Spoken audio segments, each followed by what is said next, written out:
Welcome once again to the Allon Exchange with Jay and Brittany Hagy. They are the founders and financial advisors of Allon Planning Partners. I am your host, Spike Spangle. Thank you so much for joining us this week.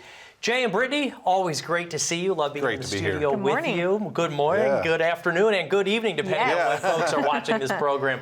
What's on your mind this week when it comes to retirement planning? Oh, what's on our mind this week? This week we have had a number of folks coming in asking some very specific questions, and we noticed a pattern around the word when. When should I retire? When should I begin withdrawing funds? When should I begin planning for retirement? All of these whens, that timeline is so important when it comes to financial planning in general. And so that's kind of what we want to talk about today. Fantastic. So folks, stay tuned throughout today's entire program. We're going to be answering those whens of retirement for you. When do we change our asset allocations? When do we turn on our Social Security? When do we try to get as tax efficient as possible? When do we know that we've saved enough? All throughout today's program, so stay tuned. But before we even get into any of the actual functions of those whens, I'll start with this. When should we actually start our retirement planning? Do we do this in our 40s, 50s? Do we wait until that year beforehand because things change so much? When do we get started? Well, I love this question because I like to work with people who are ready to get started as soon as possible. So when should you be planning for retirement? As soon as you can. We tell folks, ideally when you're 20, 30 years old, when you're first starting your career, you're thinking already towards retirement planning and what that looks like. And so the one thing we can't get back is time, right? Compounded interest over time is what grows our accounts and helps us function better in retirement. But no matter where you're at, it doesn't mean that it's a hopeless situation. You can start wherever you're at. So if you're 40, starting a new career, we need to talk about retirement planning and how you're going to prepare for those years that you no longer want to have to work. Yeah, and then when you hit that 5 to 7 year window where you're really 5 to 7 years out from retiring, that's when you need to really be thinking specifically about a number of things, right? Yeah. Spent that 5 to 7 years. Sometimes we call that the retirement red zone. The red zone. When you're getting close to being able to be there. But again, though, things can really change even in those 5 to 7 years. We're noticing so many industries that are changing right now. Sometimes you can be laid off or the industry changes so much that your position isn't there. So I'll ask you this then. When do we know that we've saved enough for retirement? Is there a magic number?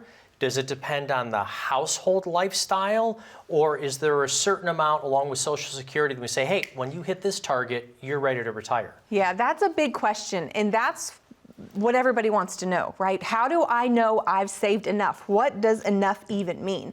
And I'll answer this question kind of in two ways. Number one, it really depends. It depends on your lifestyle, what you spend, what it takes for you to live off of. And so that's going to look different for each family, each household. But then also, I know there are a lot of folks who really want a very specific formula or number. What's my number? Right? We get that a lot. What is the number that I'm working towards? And so really with that, it's if you want a basic formula, you take what you spend annually and you add 4% inflation a year to that. At least, yes, at least 4% inflation. Inflation is important to add in. To account for that, because we have to plan for inflation, right? And then you multiply that by 25, 30 years. That produces your number, what it would take for you to be comfortable in retirement for 25 to 30 years. And everyone really does have a different retirement number. A lot of times I'll have folks come in that'll say, is $1 million enough? Is $2 million enough? Is $500,000 enough? Well, there you go. Again, it depends. It depends on what's your lifestyle look right now, how much you're spending, what's the inflation numbers that we're planning for, because we know those are getting out of hand more than ever before. And you know what else it depends on? It depends on how you invest. That's exactly right. Because you can have less money and invest it better and it go farther. So you may have this number in your head that you think, I have to get to this number, but you might not have to get to that number if you invest it properly or the strategy you implement. I'm going to ask you a trick question. Does the number you have in your 401ks, is that actually your number? Or is that not your number? It's not. And that's what so many people think. Well, I've got X amount of dollars in my 401k. That's all mine.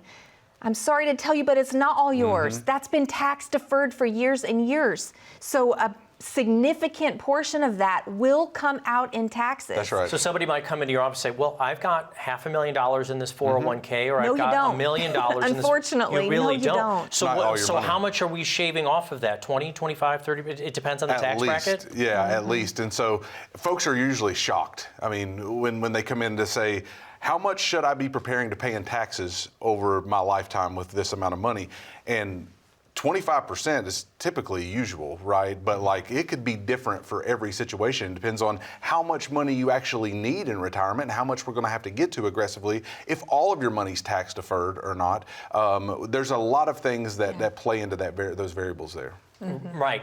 And so you're trying to figure out that number along with their house budget. I would love to see couples like yourselves doing that math equation that you were just talking about at the kitchen That's table. why we're here, Yeah. right? Because you don't have to figure this out alone. I know so many people may want to try, and hey, you can try for that, but we are here to help. We sit down with folks, with couples, with individuals every day and talk through these types of scenarios. We run the numbers, we run the figures, and we even talk about the emotions behind all of it with investing. How you invest your money, how that impacts you emotionally plays into that decision-making process as well. Well, here's one of the things, though. I think that one of the reasons that folks might not reach out or might not use a financial advisor and try to do it at home on their kitchen table, let's face it, there's a lot of great tools in our computers. There's a lot of great calculators that are online. And they say that working with a financial advisor is going to cost them money. When you start in the planning process and somebody comes into your office for the first, second, maybe even third time, do you charge them for starting to put together this math and this homework? We do not. There's not a cost up front, right? If we can find value and if we can provide value for the people that we meet with, then yes, there is a cost. But there's no cost to come in and meet with us and get a complimentary written financial plan to see if you are on track, to see if you do have enough, and if you've taken taxes and inflation and things like this in consideration in retirement. So there's not a upfront cost for this. But studies that I've read, whether it's Vanguard or Schwab, a good financial advisor is going to add 2 to 3% onto your value, not take that away, right? And so even though there is a charge, things like tax savings and diversification and proper investment allocation, these are things that a financial advisor, it's not a do-it-yourself kind of thing. There's a lot of calculators that can tell you, okay, you need this much saved up by retirement, but they may not take into consideration the full lifestyle picture that you have. And so a good advisory firm, and we pride ourselves on being good financial advisors, we're going to add 2 to 3% to your portfolio, not take that away. Yeah, so most folks who would say it would cost me too much to work with a financial advisor, I'd challenge you on that. I'd say, hey, give it a shot. Come in and sit down with us and let us walk that through with you. Because so many folks are surprised at how we actually end up costing less because of where we save in taxes, because of how we save on the investment side. So many areas that people don't realize or recognize when it comes to the comprehensive plan that really does make up for what they were paying before. So it's worth taking a look at. I've got a very short message here, so we'll come right back. I want to talk a little bit about when do we change our investment allocations. Let's talk a little bit about the investing aspect of it, if you don't mind, when we get back. Folks, though, you can get your own complimentary written financial plan by calling the phone number you see right down here on the bottom of the screen. We're going to continue to talk about when's in retirement. When do we change asset allocation? When do we also turn on our Social Security? When we get back with the Allon Exchange right after this. When was the last time you saw your financial professional? Are you getting the most out of the strategy that was created for you? Although you've done a great job finding someone to help plan for your future, are you 100% sure that you were given the right strategy? We can help answer these questions and more with a complimentary second opinion evaluation. We will take a look at what you have in place and then help determine if you're well positioned to get the most out of your future retirement income. In the event that it is not, we can help by making suggestions and showing you how to get on the right path. You wouldn't get just one opinion when it comes to a major health decision, so why would you treat your most important financial decision with such disregard? Call today for your no-cost, no-obligation second opinion evaluation to see if you're getting the most out of your retirement income plan. Welcome back to the Allon Exchange with Jay and Brittany Hagy. They are the founders and financial advisors of Allon Planning Partners. I'm your host, Mike Spangle. We're talking about the whens in retirement, and this is really important here, is knowing how and when to change our investment allocations. Very important. In those retirement accounts. I think there's a lot of folks, including myself, that I haven't really moved my asset allocations. Maybe there's that little dial in our 401k plan. You go on the way, you can do 5% or 10%, but for the most part, we started a job, turned it on. Most people probably haven't changed it, right? Yeah, most times we found that they haven't. And especially, like we said, when we get in this retirement red zone, this 5 to 10 years out to retirement, that says, how should I be allocating my money now versus when I first started my career? And so we take a deep dive and look under the hood of everyone's financial plan when they come in. And diversification is a big deal. But a lot of folks don't understand what true diversification is. One of the areas that we look at when we do a risk analysis is correlation. And correlation means, how are my funds in the investments that I have functioning together? Are they going the same direction? Are there negative correlations? Is one going up when the other's going down? Or are they all moving the same direction? Now, in a bull market, when things are going really well, everything's moving up together, you feel really good about that. And your correlation being together, it's like, man, I've gained so much money. But in a market like we're seeing right now, a lot of volatility and a lot of negativity, all of it going down at the same time doesn't feel so good. And so we run analysis to see how heavily correlated are your assets to each other. Do you have proper diversification for where you're sitting at right now? We also run a risk analysis to say, if we hit an 08 market again, or you know, if we another COVID, another COVID, or the interest rates continue to go higher, how is your portfolio going to be affected by that? Right. So folks need to know a deeper understanding of how I'm actually invested, and it's really about proper allocation from every stage of life, no matter if you're 20 and just starting, or if you're 50 and you say, I want to retire in 10 years, right? You need to know what risks I'm taking to get the reward that I'm receiving, and am I properly allocated? And part of what we enjoy doing so much is taking some of these really complex concepts and simplifying them. And so one way we do that is we like to talk about buckets of money. Very simple term. Let's just talk through different buckets of money. Each bucket of money that you have set aside for retirement may have a different purpose, okay? You've assigned a purpose to the bucket of money, and how you invest that bucket should be different than some of the others, okay? So how you're investing the bucket for income in retirement would look different than the bucket you've got set aside for your inheritance, or specifically to pass on to kids or grandkids, or maybe it's to purchase a retirement home. You have a lump sum that you're saving, and you say, hey, I want to upsize, or whatever you want to do, right? Whatever the purpose for the funds are, you should be investing those according to the purpose that those funds have. And with that purpose, would you also say the purpose has different timelines? Because you said inheritance and income. 100%. So we're chopping them up for short-term, mid-term, long-term legacy goals. They all need to be. This is a big disservice of Wall Street, I feel. It's a big disservice that most big box retail firms. I had a guy come in last week, and he showed me his mutual fund statements, and they were all of his allocation. He thought, I'm very diversified. I've got a couple different mutual funds. I should have plenty of diversification. But when we looked under the hood, we saw, one, it's all moving the same way, but it's all in one bucket. Right? It's all in one. You're hoping to grow your money the same way. We have to have timelines on our monies for like you said too. You have to have, do I need an emergency fund bucket? Yes, that's short term. How should it be invested? Differently than your legacy plan, right? Every bucket of money that you have should be managed in a different way. And I believe a lot of folks in their retirement accounts, especially that I've seen, come in and it's all in one bucket. It's all in one lump sum. Or it's all overlapped. They think that they've got different diversification. Working the same way. You're really doing that correlation that you were talking about. So let me ask you then, when should we then roll over those 401ks to either self-manage it, have a money manager help us with it?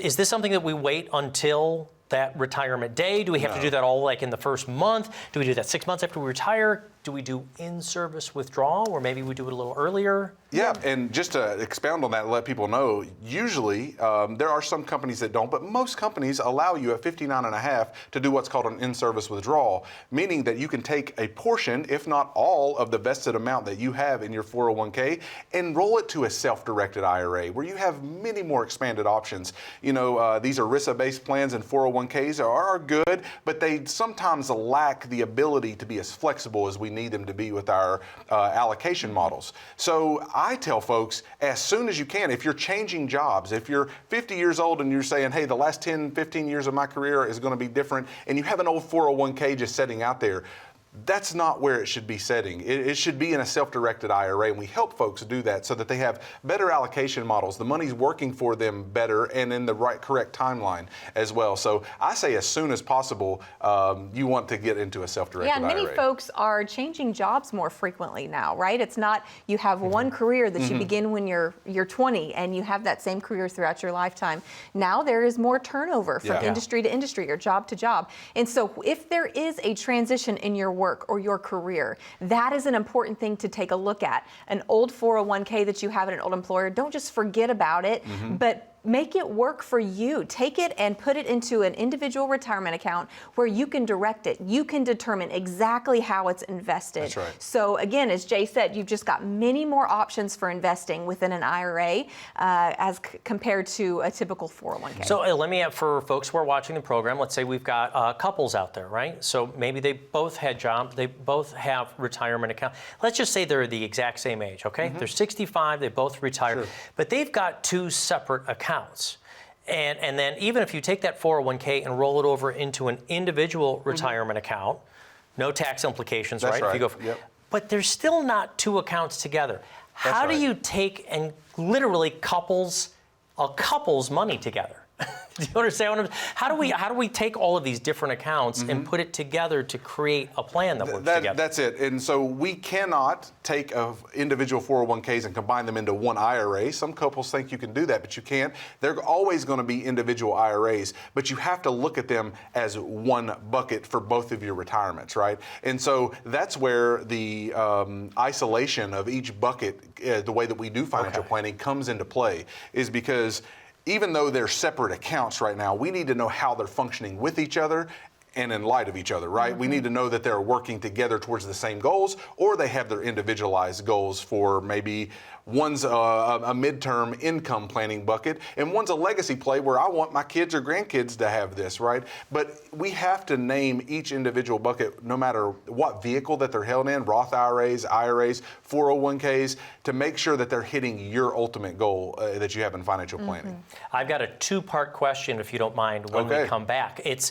when do I start taking from those retirement accounts to withdraw for income, and or when do I turn on the Social Security? Chicken or the egg? Which one comes first, if you guys don't mind, when we get back? Folks, you can call right now and get started on your own complimentary review and get your own written financial plan. There is no cost to it. All you have to do is call the phone number on the screen. That will go over to our secure call center, and we will schedule an appointment for you to come on into the office so we can take a look at your accounts, see how you're invested, see maybe where you're taking too much risk, and figure out how we can pull all of your accounts together as a family and make them work for your own income plan. All you got to do is call the phone number you see down here on the bottom of the screen. More with Jay and Brittany Hagy right after this.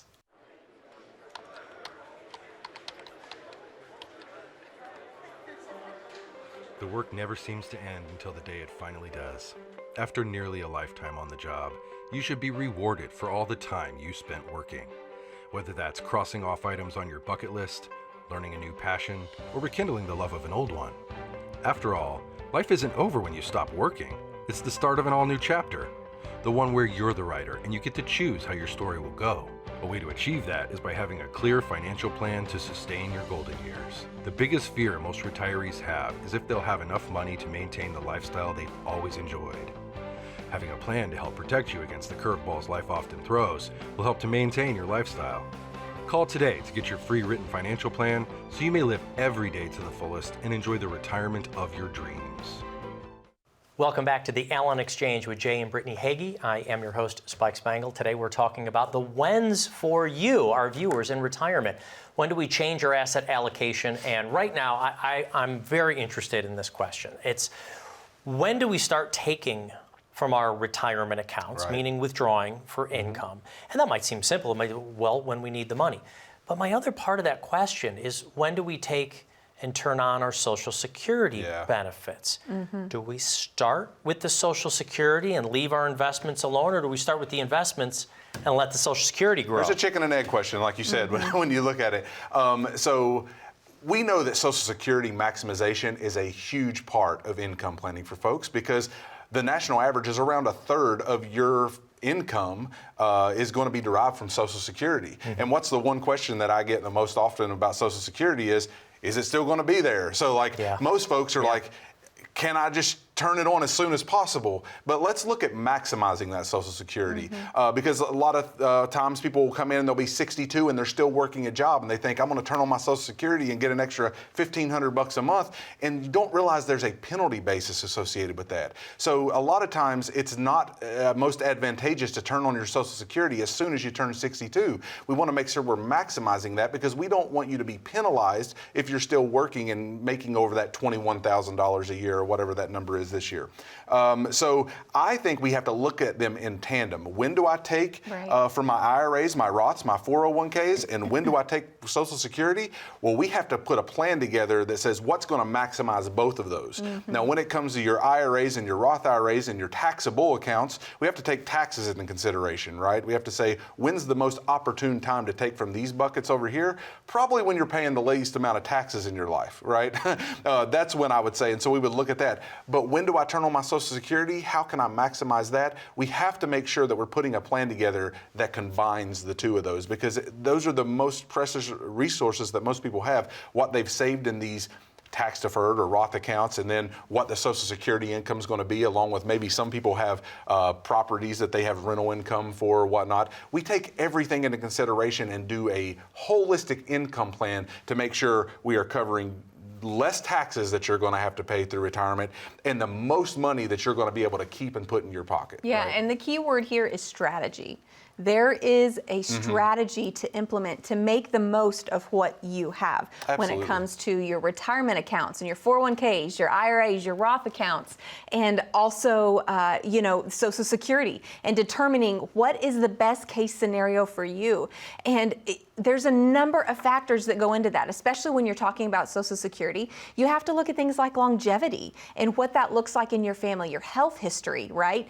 Are you still working? I had this conversation with a woman earlier this week about, man, should I take Social Security now? And so my response to that was a list of questions. Okay, let's take a look at your age. Okay, or if she's under full retirement age, so that means that if she is still working and collects Social Security, there is a penalty, which means she doesn't get that full amount if she makes over that $21,000 threshold. So, I mean, there's a number of things to consider that most folks don't even think about, especially when it comes to taxes. How will withdrawing from my retirement accounts or how will receiving Social Security impact my taxes? Because newsflash, you are taxed on your Social Security benefits. You can be. It's one of the biggest misconceptions out there that, I can just turn this on and I'll start an extra $2,000, $2,500, $3,000, whatever worth of income. And I can pocket it all. Yeah, I'll just pocket it all. But you're not. No, it doesn't work that way. And most folks miss that piece that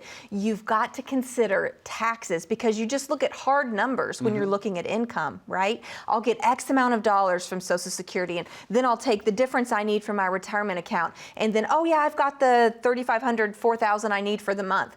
Well, what about taxes? What if that bumps you down to $3,100? Is that going to be enough for your monthly expenses? Right. Yeah. So you have to consider all of that. And if you're listening to us as a couple, there are strategies for couples out there that you can maximize your Social Security based on the other's record. Yeah. And so Tell that story. There's a lot of times, this last week, I had a couple come in and we realized that the husband had a larger Social Security amount. He was already taking Social Security. The wife was wanting to file for Social Security. And just by filing on his record, she could get half of what his was, and it was well over what all of hers was. Hers herself, as her right. Social Security amount. And we were able to show them, hey, if you file this way, you're going to get an extra $700 a month in Social Security income. That's huge. That was significant for that couple. That's huge. Oh, Just yeah. again, strategy. Yeah. There are so many different strategies when it comes to withdrawing from accounts and when.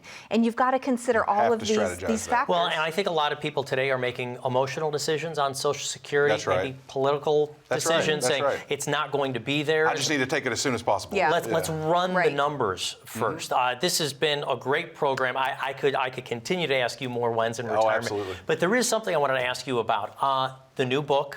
Yeah. We are offering that when people make an appointment. They come into the office. Maybe you can explain a little bit. Do we answer some of these other whens inside the book? We do. There's a lot of wins answered Yes, this is our most recent book, The Allon Approach, and it talks about what we've discussed here today. It talks all about the strategy that comes to financial planning, that is a part of financial planning, and how we approach that. So this is a great tool that will kind of help you navigate through our process and some of the things that you should be thinking about as you plan for retirement and as you invest. And we are offering that for anyone who calls and schedules their complimentary consultation today. Again, you can do that 866-691-7317. We have our team standing by to take your calls. You can also do that through the QR code at the bottom of your screen. You can scan that and schedule your complimentary consultation, and then also, again, receive your complimentary copy of our new book, The Yeah. Allon Approach. And not only the wins do we answer in this book, when you come in for that complimentary consultation, you're going to get to know a lot of the hows, Right. the how we approach financial planning. Now, we pride ourselves on being financial planners, and so we want to make sure you have a comprehensive plan. This book puts that knowledge in your hand. So we want to make sure that when you come in, you not only get a written financial plan from us, but that you get a guide on how you should be making some of these decisions for financial planning. And what is a comprehensive financial plan? That includes tax planning. That's right. That includes Income income planning. You've got to look at healthcare expenses in retirement. You've got to look at taxes And investments. and your investment strategy and allocation. So all of these components must be considered in order to have a truly comprehensive financial plan. If Yeah. one piece is missing, man, it's like a domino effect, how it impacts the others. And you can really miss out on maximizing what you have worked your entire life to save and prepare for if you don't consider all 5 components. Jay and Brittany, thank you both so very much. Folks, get your own complimentary copy of The Allon Approach. All you got to do is call the phone number here when you schedule an appointment. You'll get a complimentary copy of the book. Jay and Brittany will probably sign it for you as well. And you get started on your own written financial plan for retirement. Call the phone number you see here. Thank you so much for watching. We'll be back next week.